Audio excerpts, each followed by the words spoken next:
Capítulo 8. Filosofía y teología. No solo los científicos naturalistas intentaron deshacerse de las restricciones del cristianismo durante la era de la Ilustración, también lo hicieron los filósofos. Ya hemos considerado a Voltaire, que más que un filósofo, fue un crítico satírico del cristianismo y de las instituciones sociales. Otros dos filósofos destacados son David Hume y Ludwig Feuerbach. David Hume, 1711 a 1776, es considerado como uno de los filósofos más influyentes del mundo occidental. Su influencia contribuyó a la teología racional de los teólogos alemanes en la era de la Ilustración, una teología basada en la presuposición filosófica de que los milagros no han sucedido y no suceden. El argumento de Hume contra los milagros, sin embargo, es circular. Se basa en la suposición de que los milagros no se han producido y no ocurren. La comprensión y definición de los milagros, según Hume, se aparta de la comprensión bíblica de los milagros, por su definición, son imposibles, una vez más, basado en el razonamiento circular. En apoyo a su postura, decía que incluso si hubiera evidencia creíble de que había ocurrido un milagro, uno no debería creerlo, y nunca debería confiar en el informe de una persona que haya afirmado haber visto o experimentado un milagro. También tenía una comprensión secular de la naturaleza que eliminó a Dios. Hume notó que no había muchos testimonios de milagros que estaban ocurriendo. En su tiempo esto era mucho más cierto de lo que es hoy. En el siglo XXI, a diferencia del siglo XVIII, hay cientos de miles de reportes sobre milagros. Hume también notó en su día que los testimonios eran de personas sin educación en lugar de educadas. Hoy hay muchos académicos con doctorados, médicos y otros grados que afirman haber presenciado milagros. Hume creía que todo lo que sucedía podía explicarse de una manera naturalista sin referencia a Dios. Él, definitivamente no era cristiano, tampoco era un teísta. En el mejor de los casos, era un deísta suave, pero hay quienes creen que era ateo. Su sistema filosófico no era popular cuando escribió por primera vez, y tuvo, en su momento, un fuerte rechazo por parte de la Academia de Gran Bretaña. Solo más tarde sus opiniones se hicieron populares. Con el tiempo, sus puntos de vista se harían muy influyentes sobre la Ilustración, e incluso en la historiografía al hacer que los escritores de la historia no aceptaran como verdadera cualquiera cosa que pareciera violar las leyes conocidas de la naturaleza. Según Hume, estas historias, cuentos, leyendas o mitos, como se los mencionaba, no podían haber ocurrido, simplemente porque no podían suceder en función de la comprensión de la realidad que él tenía. También la teología alemana reflejaría más tarde esta visión. Todas las cosas sobrenaturales se verían como carentes de base en la realidad, simplemente no había forma de que ocurrieran, por lo tanto, según Hume, no deberían ser aceptadas como verdaderas. Esto dio lugar a una teología liberal que rechazaba todos los testimonios de milagros, incluso aquellos que la Biblia atribuye a Jesús. Con el tiempo, casi todas las escuelas teológicas y universidades cristianas en Europa y en Estados Unidos mantuvieron esta visión o una forma de este punto de vista. Es triste que la visión cesacionista del protestantismo en los días de Hume haya fortalecido su argumento, ya que casi no había reportes sobre milagros en el protestantismo de su tiempo. Su argumento habría sido mucho menos persuasivo si el pentecostalismo y la forma carismática del cristianismo, que tiene tantos casos de sanidades y milagros, hubieran existido en la época de Hume. El Dr. Craig Keener, uno de los principales comentaristas de la Biblia de habla inglesa del siglo XXI, señala esto en su obra de 2 volúmenes Miracles, Milagros. Ludwig Feuerbach, 1804 a 1872, un defensor del ateísmo, del liberalismo y del materialismo, fue un alemán que estudió con Hegel.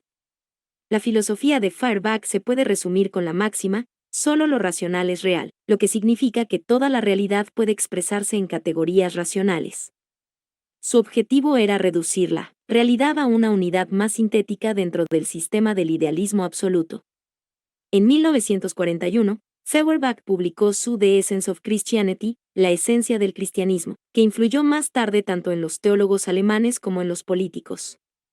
Él creía que la cultura occidental y sus instituciones, incluido el cristianismo, serían reemplazados, y que el cristianismo en sí había pasado de la razón y de la vida real de la humanidad, quedándose nada más que como una idea fija. Dios, enseñaba, no era más que la autoproyección de nuestra creación humana. En lugar de que Dios nos haya hecho, nosotros hicimos a Dios. Para Feuerbach, Dios era más una fuerza impersonal, una ley, una cualidad, como el amor. Creer que Dios tenía una existencia separada de la humanidad era una creencia o religión falsa. Por lo tanto, Feuerbach no creía en la revelación divina, y alegó que la Cena del Señor era una superstición materialista y contribuía a la inmoralidad. Su filosofía intentaría explicar los fenómenos espirituales desde una perspectiva naturalista puramente humana. El ateísmo materialista de Feuerbach tuvo una fuerte influencia sobre Karl Marx y Friedrich Engels, los fundadores del comunismo. Su influencia solo en estos hombres tendría terribles consecuencias para Europa. Ellos, como Feuerbach, negarían cualquier cosa que no fuera material. En 1868, Feuerbach leyó El Capital, de Marx, y se unió al Partido Socialdemócrata, uno de los primeros partidos de influencia marxista en el mundo. El impacto de la Iluminación. Sobre la teología. Es importante recordar que, durante la Ilustración, la base de la autoridad religiosa experimentó un cambio similar a un terremoto de placas tectónicas. La autoridad religiosa pasó de la base protestante de la autoridad bíblica a la autoridad humana de la percepción y la razón. La era de la Ilustración generalmente se considera como la línea divisoria en el pensamiento sobre los milagros. Durante este tiempo, cuando había un deseo de verificar por evidencia empírica, había un gran debate entre los apologistas cristianos que eran ellos mismos científicos y el nuevo escepticismo de la Ilustración. John Rasband señala que estos eran científicos famosos que creían que los milagros mismos demostraban la existencia de Dios. Científicos como el obispo John Wilkins, fundador de la Royal Society for the Advancement of Science, Sir Robert Boyle, el padre de la química. Sir Isaac Newton y el arzobispo Tillotson eran teístas y hoy los llamaríamos partidarios del diseño inteligente. Newton creía que las leyes de la naturaleza eran leyes establecidas por Dios. Cada uno de estos hombres creía que la naturaleza apuntaba a un creador, y además creían que los milagros en la Biblia, así como las sanidades y milagros contemporáneos, demostraban la existencia de Dios, aunque debe decirse que no hubo tantas sanidades y milagros en este momento como ha habido durante los últimos 100 años, y especialmente durante los últimos 60 años. Los nuevos apologistas de los años de 1700 y de 1800 creían que la razón podría llegar a la fe en Cristo cuando se dieran a conocer los milagros y los cumplimientos proféticos. Esta creencia fue apoyada por una filosofía que surgió en Escocia, conocida como Scottish Common Sense Realism 5, realismo de sentido común escocés. Un escritor moderno que sigue esta línea de pensamiento es Josh McDowell. Su evidencia que exige un veredicto y más evidencia que exige un veredicto se basan en la filosofía del sentido común, como se le llamaba en el siglo XVIII. Contra este nuevo enfoque racional de la fe basado en milagros se alzaron los deístas, que no solo no creían en la revelación divina, sino que intentaron cuestionar los milagros que apoyaban el argumento de la revelación divina. En gran medida, la filosofía se volvió antisobrenatural y anticristiana. Los argumentos de Hume, ya mencionados, no fueron tan influyentes en su época como lo serían después. Eran ideas repetidas ya presentadas antes de él.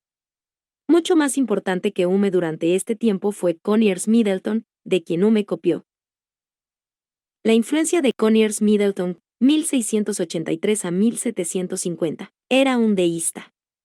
El título del libro que escribió decía, una investigación libre sobre los poderes milagrosos que se supone que han subsistido en la Iglesia cristiana, desde las edades más tempranas hasta varios siglos sucesivos. Por la cual se demuestra que no tenemos razones suficientes para creer, bajo la autoridad de los padres primitivos, que ninguno de tales poderes continuó en la Iglesia después de los días de los apóstoles. En su tiempo, los títulos explicaban el libro y eran larguísimos. Conyers tenía 6 razones principales para no creer en los milagros más allá de la edad de los apóstoles. 1. Que los milagros eran todos de tal naturaleza y se realizaban de tal manera que necesariamente arrojarían una sospecha de fraude y engaño. 2. Que las sanidades y los efectos beneficiosos de ellas eran falsos, imaginarios o accidentales. 3. Que tienden a confirmar el más inocente de todos los errores y supersticiones. 4. que la integridad de los testigos es altamente cuestionable, o su credulidad al menos tan grosera, que los hace indignos de cualquier crédito. 5. Que no solo eran vanidosos e innecesarios, sino generalmente hablando, tan insignificantes también, que no suscitan más que desprecio. 6. Que la creencia y la defensa de ellos son los únicos medios en el mundo que pueden apoyar, o que de hecho dan algún tipo de semblante, a las imposturas modernas en la Iglesia romana. John Wesley interpretó el ataque de Middleton contra los milagros de la Iglesia Católica Romana como un ataque al cristianismo. Middleton, al igual que B. B. Warfield en el siglo XX, usaría en gran medida el argumento de asignación de carácter que los abogados del Estado usan contra los testigos de la defensa, y viceversa. Los 6 puntos anteriores estaban llenos de esfuerzos para desacreditar la confiabilidad de los testigos históricos de sanidades, señales y prodigios, y los milagros que ocurren en la historia de la Iglesia. Middleton también usaría los argumentos histórico-críticos de los teólogos alemanes recientemente desarrollados que negaban todo lo que era sobrenatural. Esta visión de la historia se basaba en la presuposición de que los milagros eran imposibles, por lo tanto, tenían que ser explicados. Al principio, esto se hizo ofreciendo una explicación naturalista, no sobrenatural, y más tarde se dio a los relatos una interpretación legendaria o mítica.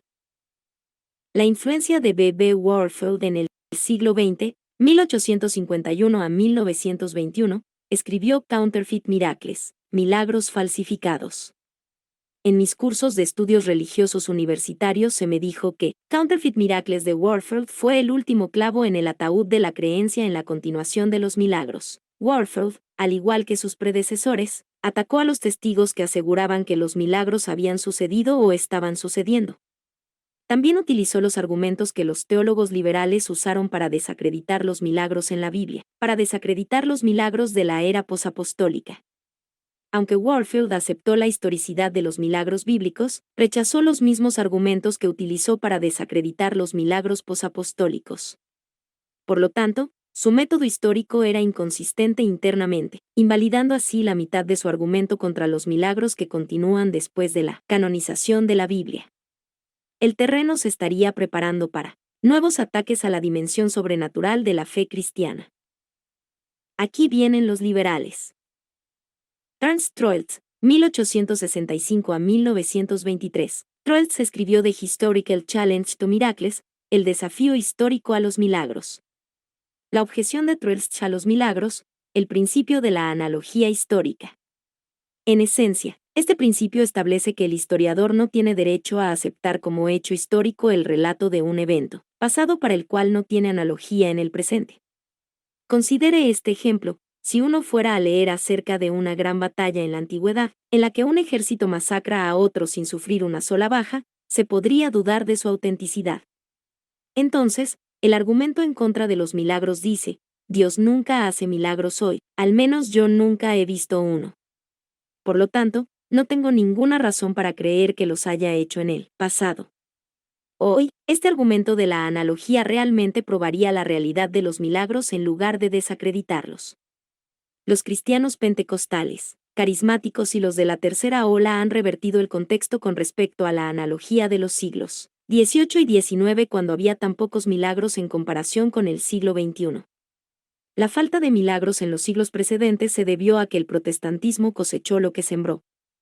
Su teología cesacionista fue la razón de su escasa experiencia de lo sobrenatural. Rudolf Bultmann, 1888 a 1976. Troeltsch sería seguido por Rudolf Bultmann, quien escribió la Theology of the New Testament, Teología del Nuevo Testamento, volumen 1, en 1951, y el volumen 2 de enero de 1955.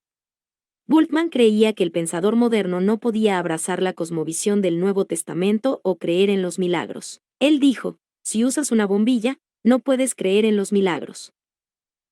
Paul Tillich, 1886 a 1965. Paul Tillich fue otro famoso teólogo que negó el aspecto milagroso del cristianismo.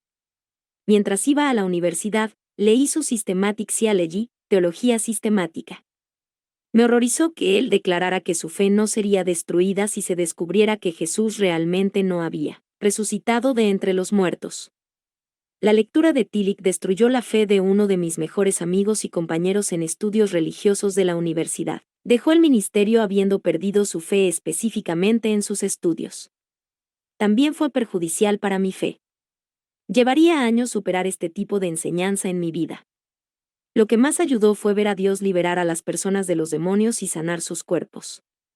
Más tarde, sería testigo no solo de sanidades, sino de milagros, y conocería a personas resucitadas de entre los muertos, como se mencionó en la primera parte de este libro. Vanna Harvey, 1926. Van Harvey escribió The Historian and the Believer, El historiador y el creyente. Este fue el libro que tuve que leer en el último año de mi programa de maestría en divinidades en un seminario bautista que me abrió los ojos a las presuposiciones sobre las cuales se basó casi todo el trabajo de mi nivel universitario y de maestría. Me di cuenta de que el método crítico superior que me habían enseñado a usar para interpretar la Biblia se basaba en una comprensión de la historia que no permitía lo sobrenatural, algo que comenzaba con la suposición de que los milagros no pueden ocurrir ni han ocurrido. Decidí que no creía esta suposición, pero sí creí, y no solo creí, sino que supe, que la sanidad y los milagros ocurrían porque yo había sido sanado. Entendí que esta suposición no permitía que el futuro se conociera proféticamente y por lo tanto, rechazaba las profecías diciendo que fueron escritas durante o después de los eventos descritos como futuros. Entendí cómo esto había afectado la configuración de la fecha de ciertos libros en la Biblia. Me di cuenta de que me habían enseñado un sistema de teología cuyas suposiciones básicas con respecto a lo que era posible y lo que no, estaban en absoluto desacuerdo con mis propias creencias. Harvey Cox, 1929. Harvey Cox, otro teólogo influido por el liberalismo, escribió en 1965 de Secular City, la ciudad secular. El título del libro se basa en su observación de que las principales iglesias en las ciudades estaban viendo disminuir considerablemente su asistencia. A estas grandes iglesias, una vez con una asistencia espectacular, estaba asistiendo ahora un puñado cada vez menor de feligreses. Y Cox concluyó que las ciudades se volverían seculares porque las iglesias no podrían llegar a los ciudadanos seculares en las ciudades. Solo las comunidades rurales se mantendrían fieles a la fe cristiana. Cox probablemente creía, con Bultmann, que las personas modernas ya no tendrían fe en el cristianismo, o al menos no tendrían fe en una comprensión sobrenatural del cristianismo. En 1995, después de varios años de viajar por el mundo investigando las iglesias pentecostales y carismáticas, Cox escribió Fuego del Cielo, el surgimiento de la espiritualidad pentecostal y la reformulación de la religión en el siglo XXI. Este libro fue un reconocimiento de que su primer libro, tan aclamado por otros como profético, de hecho había sido erróneo. Cox había subestimado el poder de las iglesias pentecostales en las ciudades en la década de 1960. Las ciudades del mundo, en lugar de volverse más seculares, se estaban volviendo más abiertas a lo espiritual, especialmente a la forma pentecostal carismática del cristianismo. Esto me recordó a San Agustín. Él, también, cuando era joven en el ministerio, había hecho declaraciones negativas sobre la sanidad y los milagros en su época. Sin embargo, cuando fue mayor, en su famoso libro La ciudad de Dios incluyó una sección titulada Retractación. Allí admitió haber sido conocedor de muchos milagros y sanidades que estaban ocurriendo en su obispado. Además, conocía a otros obispos que también seguían viendo sanidades y milagros. Agustín no sería el primero ni el último pastor o teólogo en revertir su opinión sobre la sanidad y los milagros.